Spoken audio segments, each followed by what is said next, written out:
Tonight, an alleged spy right at the heart of Parliament. The researcher arrested on suspicion of spying for China says he's completely innocent. China calls it a political stunt.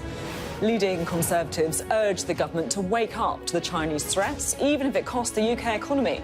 I'll speak to the former head of MI6, Sir Richard Dearlove, and ask whether the cost of doing business with Beijing is too high. Thousands more jobs at risk on the high street after the collapse of Wilko. As the trade unions gather in Liverpool, we find out if the Labour Party is set to establish some clear red water on workers' rights, and speak to the head of the GMB union, Gary Smith. A clear and lethal danger. The Home Secretary pushes for a ban on American Bully XL dogs after a vicious attack in Birmingham. Necessary action to protect the public or an unworkable promise? All that and more with our panel, the Conservative MP and former Business Secretary Andrea Leadsom and the former Shadow Chancellor and Labour MP John McDonnell, who are here to give their take for the next hour. It's Monday. I'm Sophy Ridge and this is the Politics Hub.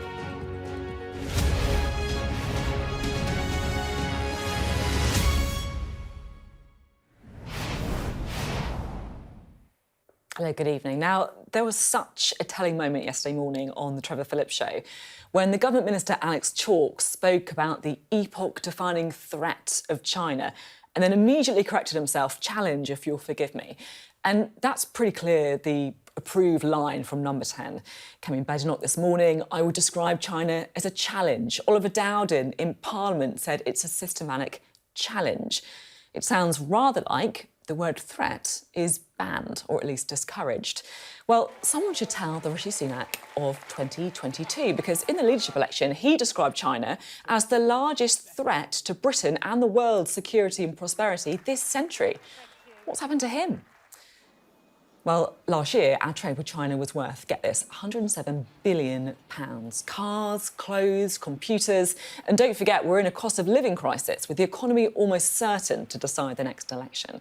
So forget the row over who knew what when and whether the parliamentary pass system should be looked at. The most important thing to come out of this story, a suspected Chinese spy in Parliament. And what's the government going to do about it? Well, probably not as much as they would like. Here's our political correspondent, Ali Fortescue. It's the allegation shaking Westminster, a Chinese spy working in the heart of Whitehall, with access to MPs and senior officials at the levers of power. Access to Parliament, today focusing on little else. I want to reassure members that the House follows the same vetting procedures as the government. We will defend our democracy and our security. So I was emphatic with Premier Lee that actions which seek to undermine British democracy are completely unacceptable and will never be tolerated. And earlier, this rare intervention from a familiar face. Does my right honourable friend agree that what we need to do is to recognise that China is the largest threat both to the world and to the United Kingdom for freedom and democracy? Not the only one pushing the PM on China. China's the second largest economy in the world. Are we really in a position to dictate anything? It's not about dictating to China. We have a lot of advantages we can take from China. China has lots of advantages they can take from us. The trouble is when it comes to real consequences against the Chinese Communist government, they are not forthcoming. And that's the problem, because the Chinese know that actually they will not be followed through. Downing Street sources are keen to stress that the UK has one of the more hawkish approaches to China. But there are plenty of questions about why the Foreign Secretary was in Beijing last month, seemingly a move towards closer relations with China when this arrest was made back in March. Questions, too, about how long it took for the government to raise the issue with China. On the other side of the globe this morning, denial. The so-called Chinese espionage against the UK is pure fabrication, which China firmly opposes. Tensions with China have deepened in recent years, not least over unrest in Hong Kong, tough new national security laws. We're a long way from the golden era of Chinese relations. As as this government tries to navigate an evolving relationship with one of the world's greatest superpowers, another moment of political danger for the PM. Ali Fortescue, Sky News, Westminster. Ali Fortescue reporting there. Well, I've got so many questions on the story, and I'm pleased to say we've got someone on the show now who might actually be able to answer some of them. So Richard Dearlove, who is the former head of MI6, thank you very much for being with us. A suspected Chinese spy infiltrating Parliament. Are you surprised by this? Well, I'm not particularly surprised, but I think there are sort of issues of terminology, and we need to understand a little about the nature of the Chinese intelligence efforts overseas to understand probably what we're dealing with here. There are three Chinese intelligence organizations. There's the Second People's Liberation Army, Chinese military intelligence. There's the Ministry of State Security, that's the sort of civilian intelligence and security agency. But then there's a third department called the United Front Work Department, which is a department of the Chinese Communist Party. And I would speculate, and it is an informed guess, what we're dealing with here is the activities of this third department, which has an important role to play in projecting Chinese influence, in trying to divide and weaken critics of China, and basically just trying to promote a positive image of China overseas. So we use the word Chinese spy. I think probably what we're dealing with is what might be better termed something like an agent of influence. But then this needs a further explanation legally. Yeah, I mean, it's important to say, isn't it, that the individual concerned says that they are innocent. We're choosing not to name them as well. I guess my other question is, I know you say agent is a better term potentially than spy. So, do we have spies, agents in China? Do they do the same over here? Is this all part of the game? Is this just happening anyway? Well, I'm not prepared to speak or speculate on what we do to them. But I think that, one has to have eyes open in a relationship with a country like China. Intelligence collection and the exercise of influence in a clandestine fashion is just part of the game, or let's say the international scene as they play it. And I would say that, what the Chinese deserve is reciprocity in their relationships overseas.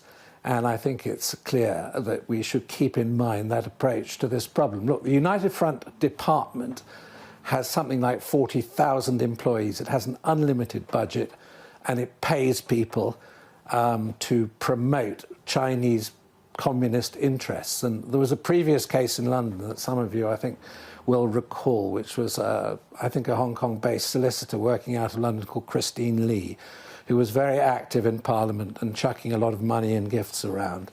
She almost certainly was working for this front department, and when she was discovered, named in Parliament, I think I'm correct in saying that she did a runner and disappeared back overseas. I've got a feeling that we're dealing with a young man who probably has been rather unwise in the way that he has behaved with Chinese contacts, and that he's got himself into the clutches of this department. Maybe I'm wrong, maybe it's something more serious, but that's what it sounds like, particularly if he's presenting this rather sort of strong denial. Do you have concerns about the security aspect of this? So the vetting, how easy it might be to get a parliamentary pass? Yes, I do. I mean, inevitably, we need to be extremely careful about, who is given responsibility and positions of access, not just members of Parliament, but their rather extensive staffs that support them. And do you think that they might slip up here? And one has to look carefully. Well, it's possible that someone has slipped up. But, we've got a young man here who clearly was a sort of networker in terms of Chinese geopolitics. The Chinese probably have taken a close interest in him. And I think what you also have to remember is that there was a new National Security Act passed earlier this year, which made it an offence, which it wasn't hitherto, to have, let's say, an undeclared foreign interest that you might be representing.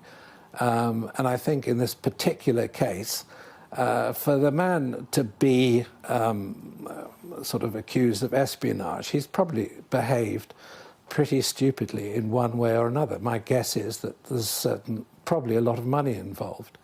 And that was certainly the case with this previous woman, Christine Lee, who was handing out money quite liberally to members of Parliament.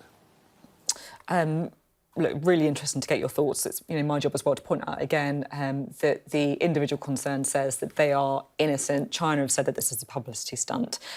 More broadly, I'm just interested to know what you think our relationship should be with China, because there's always the dilemma in politics, isn't there, that they want to take a tough line on countries such as China, but also they want to keep doing business with them. So what path do you think Number 10 should tread?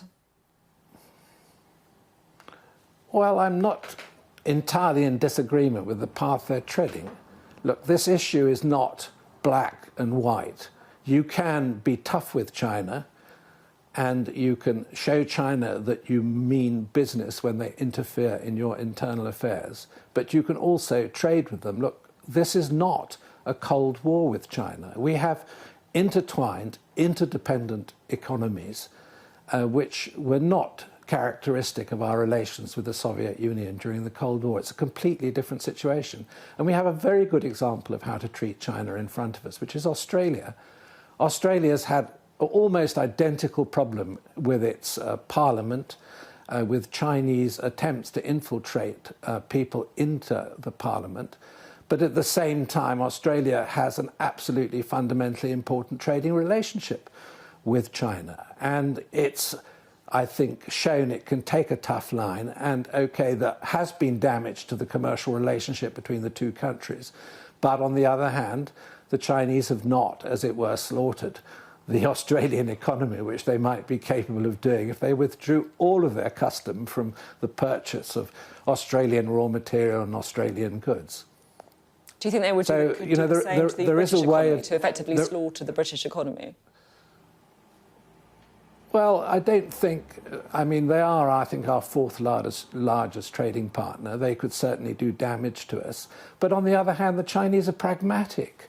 They're not going to overreact. I think there may be a cost if we take a tough line. I mean, look, we've already managed to take a tough line on the issue of Huawei and 5G, on which I was early on one of the most vociferous critics of the government's policy, and I'm pleased to say the government changed its policy. You can do these things, and you can do them, let's say, firmly, but maybe a good word is elegantly at the same time, and not destroy your relationship. There may be a short-term cost, but I doubt there'll be a long-term cost. It's interesting that you say Australia is the model to follow, because it seems to me like the US is often trying to pull countries such as the UK into a tougher stance on China. Do you think that we should be standing shoulder to shoulder with the US on things like this? Yeah, I mean, the US face exactly the same problem. I mean, they have massively intertwined economy. But at the same time, I mean, Trump, and interestingly, Biden has followed the same policy, has completely revised the way they treat China as a nation. And I think we, during a certain period, if you go back to the Cameron and Osborne initiative on China, we were pretty naive in the way that we regarded them. We were not sort of thinking about the security threat that comes from China. But there is a clear security threat. There is a continuous attempt, for example, by their the first two intelligence services I mentioned, let's say, to steal intellectual property. I mean, the Chinese economy has benefited enormously from their strategy of trying to shortcut economic development by taking other people's intellectual property. And that's a long, long track record of doing that. And we just have to, as it were, go into this relationship with our eyes open and make sure the Chinese understand absolutely clearly where our limits are. And we have only in recent times began to take a tough stance. And of course, the whole issue of Hong Kong was perhaps a good indicator of why, we should be very careful of the way we conduct our bilateral relationship with China. I've got no criticism of cleverly going to Beijing to talk to the Chinese. You need to talk to your competitors, let's say almost enemies, and it's much better, I think, to try to talk to them than to isolate them. Really interesting to talk and get to your perspective. Someone who is a real kind of expert in this area, certainly knows a lot about spies. So thank you very much indeed for coming on the programme this evening. Thank you, Sophie. Pleasure talking to you. Well, let's bring in our panel, shall we? So many issues to talk about raised by that interview, but also, of course, what happened in Parliament earlier. We are joined now by Andrea Leadsom and John McDonnell. Great to have you both on the programme this evening. It's a dilemma, isn't it? It was quite interesting to hear Sir Richard Dearlove. I thought he was quite nuanced in what he was saying. Very much so, yeah. Where would you kind of fall down on this? I mean, I completely agreed with much of what Sir Richard said.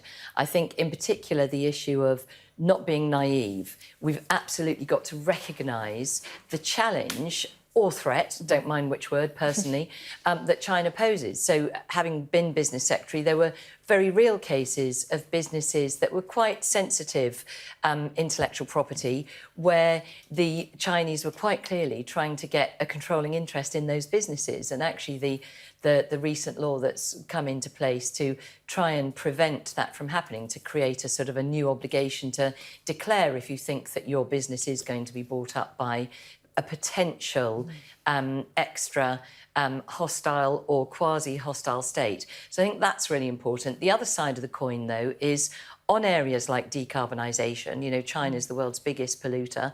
We do need to work with China. So to simply say, well, no, let's not speak to them, that wouldn't be realistic either. So I think the Prime Minister's in the right place, where it's, we're very much eyes wide open, but at the same time we do need to do business, and there are big business opportunities with China, and it does create a lot of jobs and growth here at home. What's your stance on this? Are we in the right place on it, do you think? The reality is China's a global player we've got to deal with, both in terms of, well, global economic management, but also climate change coming at us rapidly. So we've got to deal with them.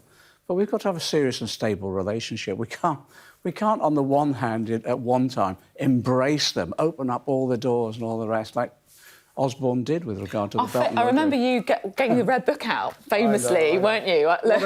What a dreadful failure of a joke. But the serious point, it was a terrible thing to do, but the serious point behind that, I was saying to him, before you... This is, by the way, when John McDonnell was trying to make a point about George Osborne's trade. It was in the middle of a debate, and it was meant to be a joke, and it was a disaster. But anyway, I got out the little red book, and I said, if you're going to China, understand them, and threw the book at him and all the rest. Actually, I think he used it as a fundraiser, George.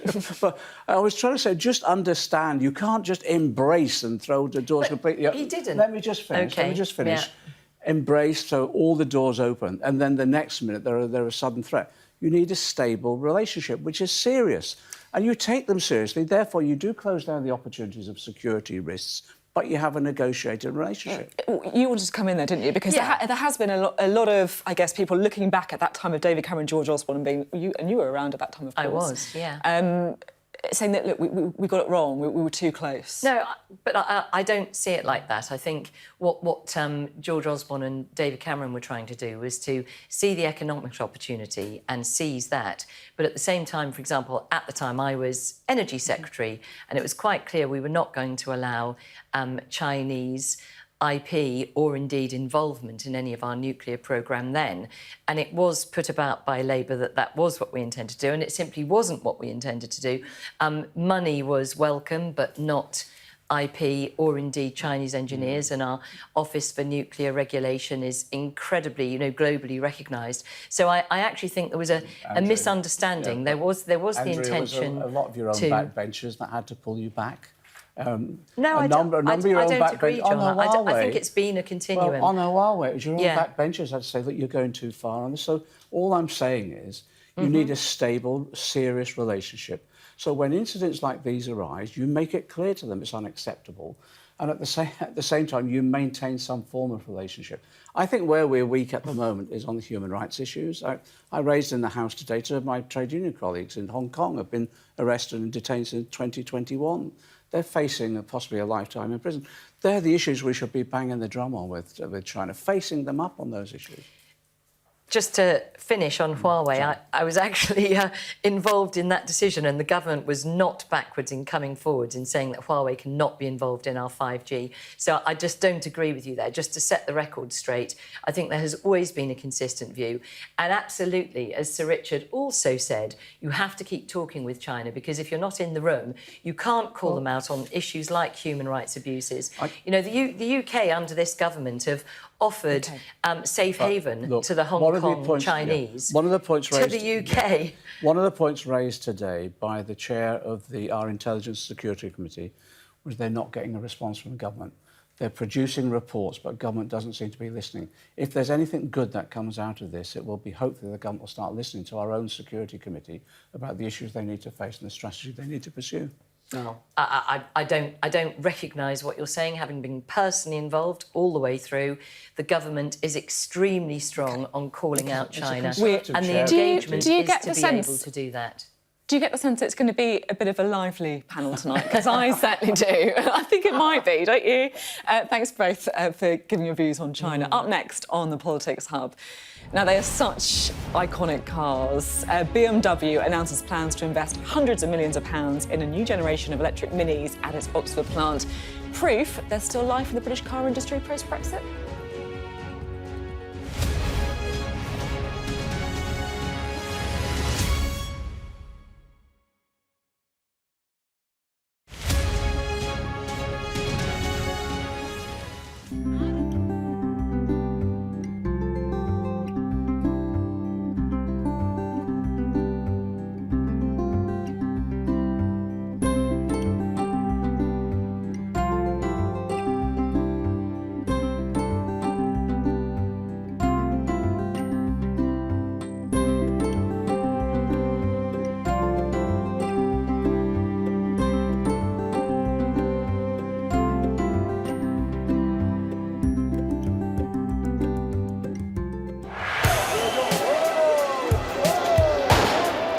I'm Adam Parsons. I'm Sky's Europe correspondent based here in Brussels.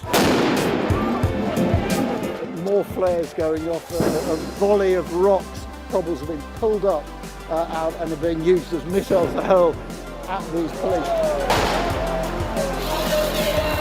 We take you to the heart of stories that shape our world.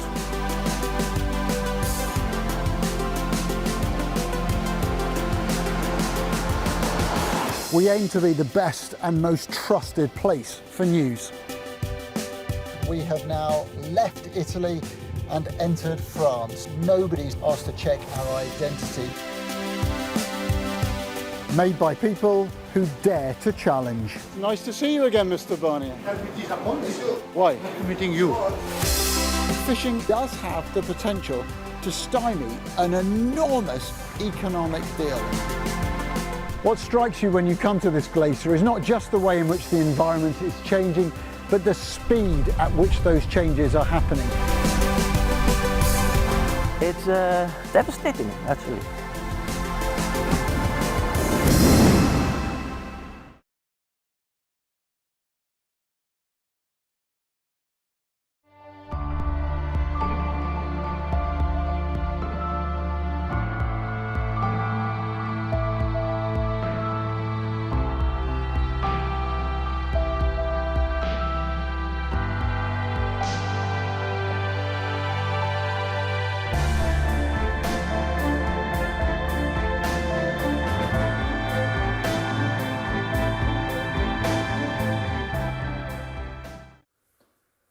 Hello, welcome back to the Politics Hub. We're your source for all of the day's political news and analysis. Now, this show shares a name with our digital Politics Hub, which I'm actually in front of right now. You can catch up with any time on your phone or computer, so we can use this to have a look at some of today's other highlights. Now, let's have a look. Here we go.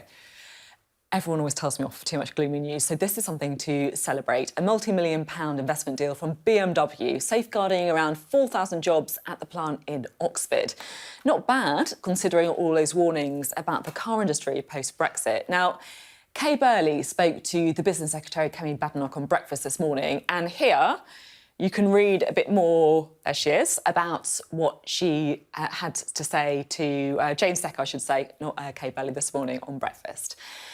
We've also got a bit more of a clear idea on when the Prime Minister could be facing some more by-election pain because, as you can see here on the hub, the writ has been moved for the Tamworth by-election in the House of Commons. So that was after the resignation of Chris Pincher at the end of last week.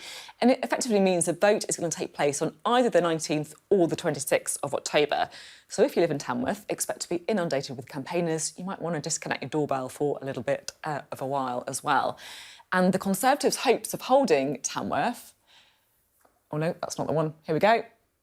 Where is it? That's not right. I've missed it. Anyway, it was basically, what I was going to show you was new polling from YouGov, which found that Rishi Sunak's favourability rating has fallen to its lowest level since he became Prime Minister, so not the news that he wanted. Now, if you scan the QR code, then you can catch up with all of the latest on the hub, including that lovely poll that is there that I couldn't show you, so definitely worth checking that one out.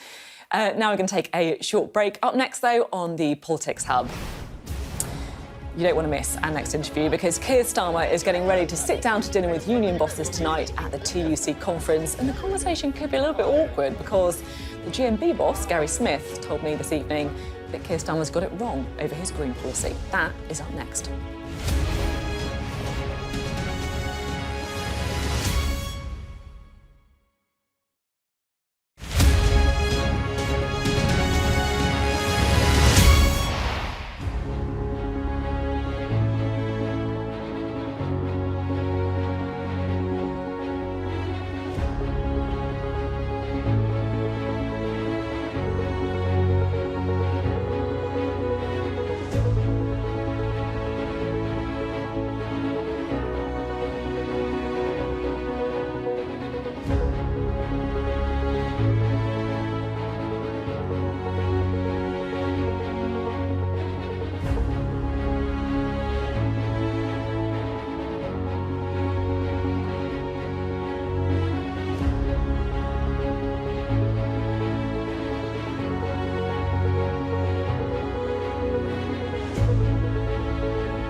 welcome back. You're watching the Politics Hub, where each night we give you a front row seat on all of the day's political drama.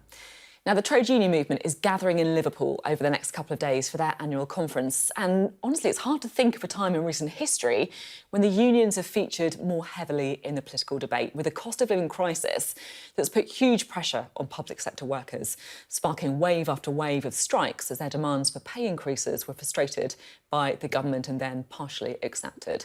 But there's another important dynamic here as well, and that is the trade union's historic relationship with Labour, with one union leader warning that Keir Starmer's unwillingness to be bold risks the party becoming a 90s tribute act. Well, our chief political correspondent, John Craig, joined us from the TUC conference in Liverpool. John, what's been happening? Well, I'm at a hotel in Liverpool where Sir Keir Starmer will be speaking later. It is the traditional TUC General Council dinner attended by most of the big leaders of the big unions and a number of Labour MPs. Not many Labour MPs here, and Sir Keir Starmer has been delayed by that statement on the G20 in the House of Commons. The great and the good of the Labour movement have been arriving here. I've spoken to General Secretaries Dave Ward of the CWU, Mark Sawatka of the PCS, Gary Smith of the GMB, who I heard you mention a moment ago was quite critical. I have to say, he was quite on message when I spoke to him just now. I spoke to the former General Secretary of the TUC, Baroness O'Grady, as she is now, Frances O'Grady. She says she's expecting Sir Keir to talk about the Labour's New Deal for working people. And so there is quite an upbeat mood here. Andy Burnham, the Mayor of Greater Manchester, I spoke to him. He said the room would be united. Well, not united, but unite. General Secretary Sharon Graham has really stirred things up this week by talking about Sir Keir leading a 1990s tribute act. She was speaking in the hall again today. She repeated that message. But before he left London to come up here, Sir Keir had this to say in response to the criticism from Sharon Graham, the leader of the Unite trade union. At the beginning of the summer, we got together with our trade unions and agreed policy for an incoming Labour government. So I'm really pleased that we're moving forward and at pace. And I think that if our policy is implemented, if we're privileged enough to serve our country, then millions of working people will have more respect and dignity at work, which they definitely need and will help our economy. The Labour Party and the trade unions have had a long relationship together, and we had a big session at the beginning of the summer where we agreed policy going forward. That was very constructive, signed off by everybody at the end of a long weekend. Thanks very much, John. I'm sure you have a very busy few days in Liverpool. Good luck keeping up to date with every twist and turn of what's going on there. Now, John was talking there about Labour, and the Deputy Leader of the party, Angela Rayner, is going to be addressing the TUC tomorrow. And Sam Coates is here, our Deputy Political Editor, and he's got a bit of intel on what Labour's planning when it comes to workers' rights. So what should we know? Well, you heard just there Keir Starmer talk about a plan signed off just before the summer. Well, this week, we're going to hear Labour rolling out their plan on all sorts of things, but starting with workers' rights tomorrow when Angela Rayner appears before the TUC. It's a really big litmus test tomorrow, Sophie. I think it's worth watching quite closely what she says. Because in truth, although a little bit around the side of its plans for workers' rights and the unions have been watered down, at its heart there is actually quite a bold plan that starts to bring back things like collective bargaining, initially in the social care sector. There's a plan, an innovative new plan, potentially, to stop bosses from being able to contact you automatically at the weekends and when you're off. There's repeal of quite a lot of the Tory trade union legislation. I think it's quite a big passage, but what's interesting is whether or not Labour feel emboldened to sell it as such, or whether they start casing it in more cautious language. I'm worried whether or not they have the sort of gumption to have a fight. So actually, what you're saying is, most of the time politicians say this is much bigger than it actually is. Labour could be doing the opposite. they will be nervous about picking too much of a fight, particularly with business at a time where their headline message is growth. One Labour advisor said to me that our package of union reforms is designed to take us back to the new Labour years, with rewinding to effectively to 2010, the position on trade union legislation. That is designed not to scare the horses. I think the package is actually much bigger and much bolder than that at the moment. But if they don't talk about it in the campaign, will it ever happen? OK. Well, there's a lot more detail from Sam on that story. You can read his analysis piece on The Hub if you want a bit of a deep dive into what's happening. Now, today, a last-ditch attempt at a rescue deal for the retailer Wilko failed, meaning that all of its stores will close by next month. I'm sure many of you will have a Wilko store on your high street, so familiar to so many people. But it also means that around 12,500 people are going to lose their jobs, many of whom may not even get a redundancy payment. The administrators, PwC, are now in talks with Poundland over a potential deal to offload around 100 stores. So big story. Earlier, I spoke to the General Secretary of the GMB Union, Gary Smith, who John Craig just saw going into dinner with Keir Starmer. I was keen to test some of those crucial pressure points between the unions and the Labour Party, whether that's on workers' rights or whether green policies were being adopted to the detriment of workers. But I started by getting his reaction to those job losses at Wilko and whether it was just a reflection of shoppers voting with their feet. I think there's issues around the high street in the UK. We all, see the state of our high streets, but also you've got to say there's been bad leadership in the business as well. Good leaders listen, and I think the workforce, we as trade unions have been concerned about the direction, the travel of the business for quite some time. And here we are, thousands of families across the UK who are going to be impacted by this terrible decision. Probably about a quarter of the Wilko workers won't even be entitled to redundancy pay. They'll be getting put out of jobs without any redundancy pay because they've got short service with the business, they've got less than 2 years service. It's devastating news. And as I say, we do have to look at the whole process of administration, because when companies are in distress, there should be an obligation and a focus on trying to protect jobs. It's interesting just hearing you there saying that lots of Wilko workers won't be entitled to money because they don't have the 2 years service. Obviously, Labour are looking at this. They're saying that they want to change workers' rights. It's the policy, spearheaded by Angela Rayner. I couldn't help noticing, though, her job title did change in the last reshuffle. She's no longer the Shadow Future of Work Secretary. Are you a bit worried that Keir Starmer might be backsliding on some of that policies around workers' rights? It's up to Keir Starmer to pick his teams, and I'm not concerned about job titles for the Labour Shadow Cabinet. I am concerned about the type of policy programme Labour's got. And actually, Labour has a radical policy programme around workers and trade union rights. There's a lot of commitments from Labour around collective rights and people having an effective trade union voice in the workplace, and we absolutely celebrate that fact. What kind of thing, if you're a politician today, looking at what's happened with Wilko, what would you be doing to try and beef up some of the protection to stop something like this happening? Well, the most important thing for working people, really, is having strong collective rights, having the right to bargain over their pay and conditions. It's outrageous, like a company like Amazon, which is very dependent on public sector contracts for its web services business.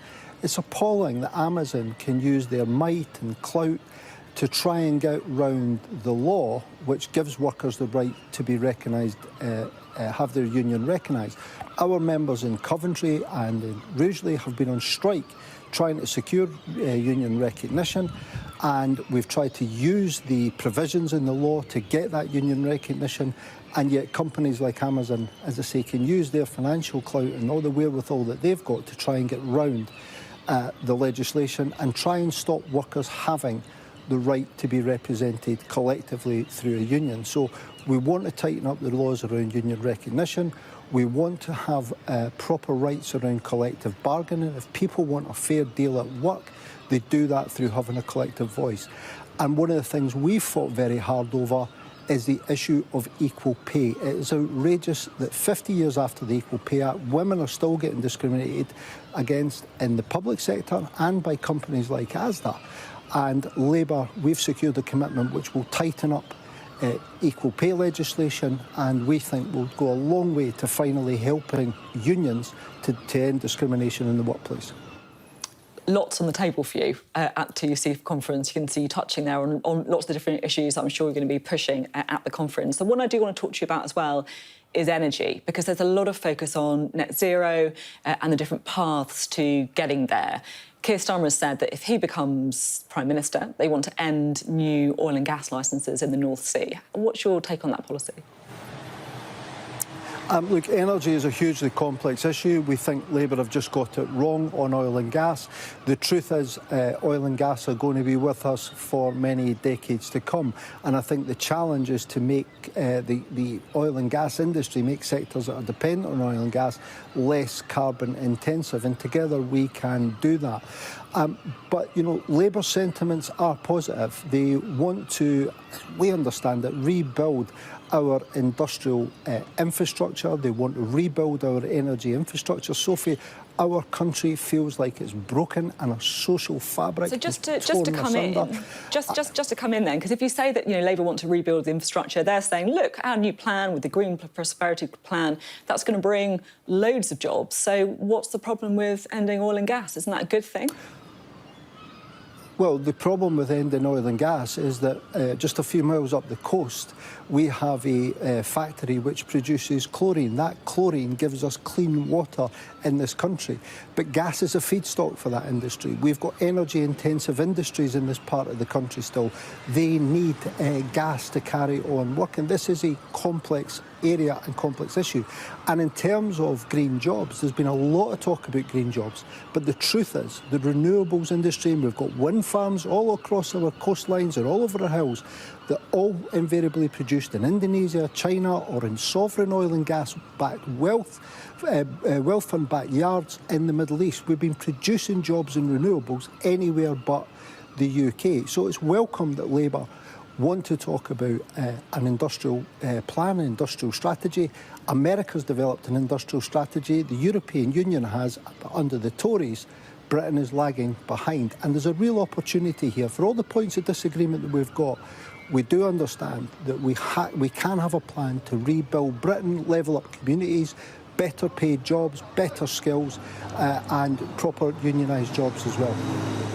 You've also, it's interesting to hear your sort of take on oil and gas. You've also called for a delay in the expansion of the ULEZ, the ultra-low emission zone. Some would say that the focus on green is going to cost Labour votes at the election if it's seen that it's going to hit people in the pockets. Is that something that you agree with? People are going through this cost of living crisis. Mortgages are going through the roof, filling up your cars got more expensive, food bills absolutely astronomical. And we have to listen to the legitimate concerns of people. What is happening? The climate emergency is real. It poses an existential threat to the planet. We don't want to have dirty air in our cities, but we have to listen to the legitimate concerns of ordinary people, many of whom are struggling to get by. And I listen to our delivery van drivers, our people who are doing deliveries in our city centres. I listen to workers who are on shifts, care workers and in the NHS, and many of them are concerned that ULEZ and the way it's been introduced could put an extra financial burden on them. So we need to make sure that in any transition it is done fairly, and that people believe they're getting a fair and reasonable deal, and that's not what has happened so far. We have wind farms that cost a fortune, that are subsidised disproportionately by the lowest paid, and the jobs we were promised have never materialised. So we want to move to net zero, we want clean air, but people have to believe that it's fair, it's reasonable, the costs are being distributed fairly, and very importantly, that we're getting the jobs created that we've been long promised. I mean, these are issues that all parties are grappling with, right? Yeah. Going green, clean water, clean air, but not punishing people in a cost of living crisis. Andrea, what's your sort of take on the push to net zero? So I'm personally totally committed to the opportunity for the UK. So, I mean, you can argue in favour of net zero because of climate change and the need to protect the planet, or you can argue for net zero because it is a huge growth and jobs opportunity for the UK. And if you think about it, I mean, I came from banking, 2 million jobs in financial services sector. There will be many more than 2 million jobs in the green industries. And the point is they'll be right across the UK. He's worried about the fact that, you know, if there is this deadline on oil and gas, then that is putting jobs at risk as well. But the government has been quite clear that there needs to be a fair transition to net zero. That's why there are oil and gas licences still being issued, because we recognise, as do the Committee on Climate Change, that oil and gas will still be needed well into the next decades. And therefore, what we've got to do is to be balanced about it. You can't literally start switching off fossil fuels right now, because what we've done actually over successive governments since 1990, we've halved our carbon emissions whilst growing our economy by more than 60%. So actually, we've achieved it to date. You know, we are decarbonising at a faster rate than almost any other country in Europe. And yet what we've got to do is to keep making sure that we keep the balance between allowing people to heat, to live, to be able to go to work and so on, but at the same time focusing on decarbonising. What's your take on this? Because it's something that the Labour Party, it feels, in particular, is grappling with, right? With the Green Prosperity Plan, with the push by Ed Miliband and Keir Starmer to end oil and gas. And then you hear someone like the GMB that gives, what, I think £300,000 to the Labour Party saying, hang on, we're worried about what's happening with our members. I don't think there's a big difference, actually. What Gary's saying there is, as you develop your net zero strategy, you've got to develop an industrial strategy at the same time. He says that they've got it wrong. It's pretty explicit. The point he was making there, you need an industrial strategy to go alongside that.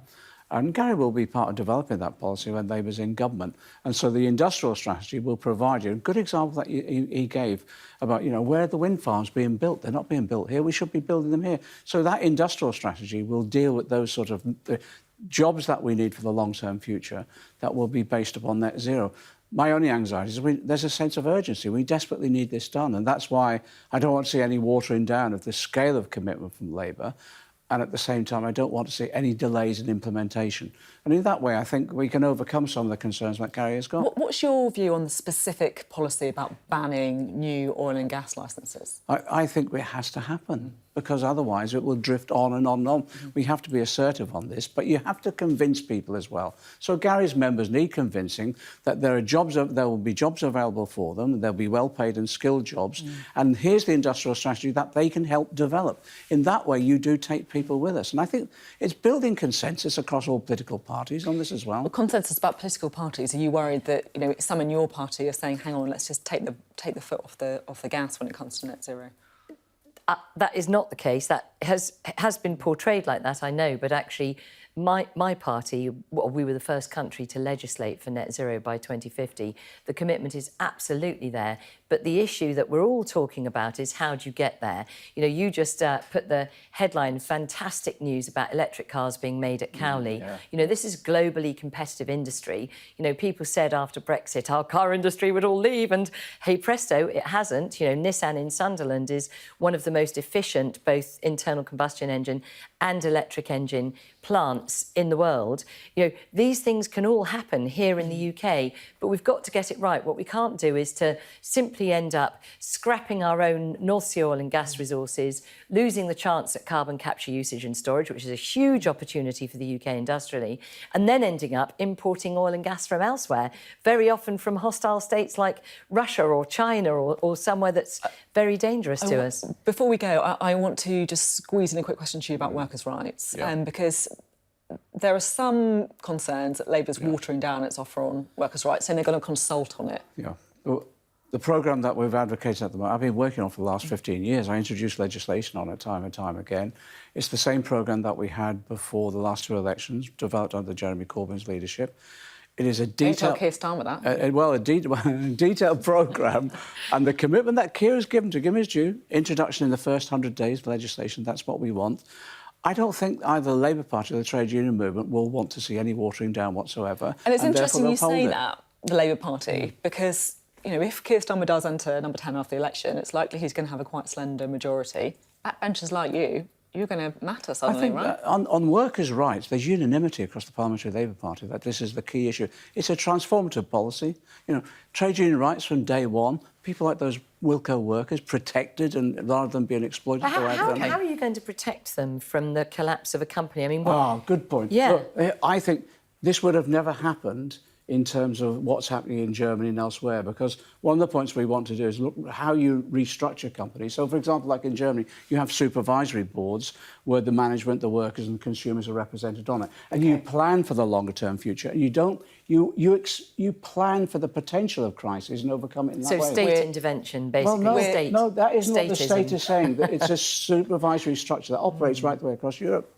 We're out of time. Really interested to hear your views on some of those issues. Up next on the Politics Hub, really important story. The mother of the 11-year-old girl attacked in this video has thanked God her daughter is still alive.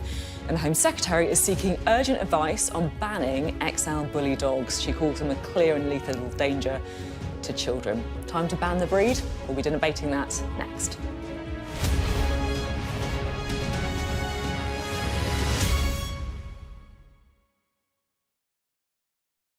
I've had an eating disorder of some form for nearly 20 years. I was first diagnosed with anorexia when I was 15, and I wanted help and I asked for help, and I was met with this system that was just really resistant to treating me and to giving me any help.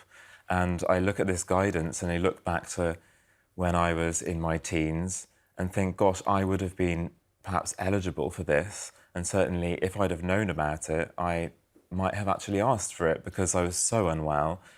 Everybody I saw was telling me there's nothing we can really do. I was not actually treated for the anorexia for more than 6 years, and they said I was too unwell, that I didn't want to be treated, that I was resistant to getting better, and I felt like I was really blamed for what were the problems of the system. It was the system not treating me. And I think this is a cultural problem in the way that we treat eating disorders, that it's a very negative experience for many people in their treatment, where they aren't inspired by the prospect of reliable treatment for as long as they need it. And I think it does feed into that despair that I certainly felt when I thought that there was no help available and I'm not going to get better. And I was told actually from quite a young age that this is something you'll live with for the rest of your life. And actually there is no evidence for that. We really need to get rid of this culture that says that patients are not treatable, because actually it's the system that isn't able to treat them at the moment. I think that it's premature to say that this is about the illness, it just leads to death. Unfortunately, people will die. When actually the part we should think about is, are we giving enough care in the first place? And I had care more than 6 years after I was treated, and I'd been told that whole time that I couldn't get better, and I was denied that care. And it makes me very angry and also really actually very sad that what I was experiencing was preventable, because in my case, I did get better with the right support, and I am vastly different from how I was then because I did have that treatment. But if I'd have been offered it, like I said, I think I might have, you know, in that depth of despair, I might have asked for it, and I would not have had the life that I've had since. And it's not been easy, it's not perfect, and I'm not fully recovered, but I am vastly different from how I was, and that is a sign of hope, and we really need to be thinking about that as well and inspiring that with the appropriate support. Hello, welcome back. This is the Politics Hub. Now, sometimes there's an incident that's so shocking that it prompts calls for immediate action from politicians. And that's the case for a dog attack, which led to the Home Secretary to call for measures to tackle what she called a clear and lethal danger. Now, I just want to warn you that there are some distressing images coming up, because this mobile phone video, which was taken from a bus, it shows the moments that a dog attacked Anna Porn in Birmingham on Saturday. I can see those nearby wrestle with the dog, which then allows the girl to escape. But the dog gets free, as you can see there. And it then chases a man onto a petrol station forecourt. And again, members of the public intervene. They try and fend the dog off, and the situation continues until the dog is chased, as you can see there, by men who are armed with sticks and shovels.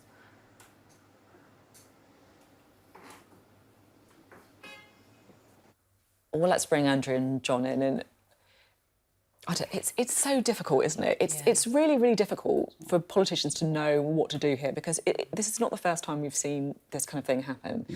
And I guess the question is there legislation that can help? What needs to be done? What happens is that we ban a certain breed of dogs. I know this one, they think this is very difficult to define this breed as well, because it's such a... You define a particular dog, and then people go and buy alternatives. And then you're going down this path. And I know it's a platitude, but when you talk to the RSPCA and others who work with them, they say it's the owners, not the dog, basically. And the only thing I can think of, and that's so horrendous watching that, is that we need now to look at what resources we're putting to the RSPCA to tackle this issue of owners, so that when I've had constituents who've contacted me who want to blow the whistle on an owner of a dog who they think are not treating it well, but also sometimes I've had dog fighting in my constituency. When they've blown the whistle there, I've always felt it's difficult because the RSPCA is so overstretched. So it might be that we concentrate on campaigns around owners and we use the advice of the professionals like the RSPCA. Well, that's horrendous, though. And maybe there's something about, I mean, I know that every dog has to be chipped now, but some way of identifying the owners with the dogs and having more of a database so people can report. There needs to be much more information, but also compulsion on owners to control their dogs. And obviously, there is a sort of list of banned breeds, and no doubt this will be added to it. But as John says, people who want to have a violent or an aggressive dog will just go and find another one. So actually, it certainly seems like targeting the owners is the way to do it. Some dog owners, 99.9% of them love their dogs, look after their dogs, and there's not a problem. But that's just a small minority we've got to tackle. And also breeders. I mean, we've done a lot in government to ban illegal puppy breeders and so on, but there's a lot more to be done there. So being careful about the sort of dogs that are being bred and how they're being cared for as their puppies and as they're passed over to new owners. That's interesting, because I guess like kids, isn't it? Like what happens in the early years of a dog's life, probably really formative, aren't they? It is the way they're trained and how they're dealt with as well, and sometimes how they're treated overall, because often what you'll find with the dogs that are violent, they've been abused and that sort of thing.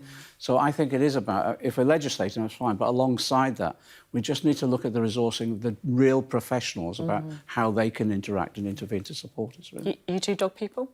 I was years ago. I used to have a dog from a child. From the age of 8, we always had dogs in the house. Now I'm a cat person.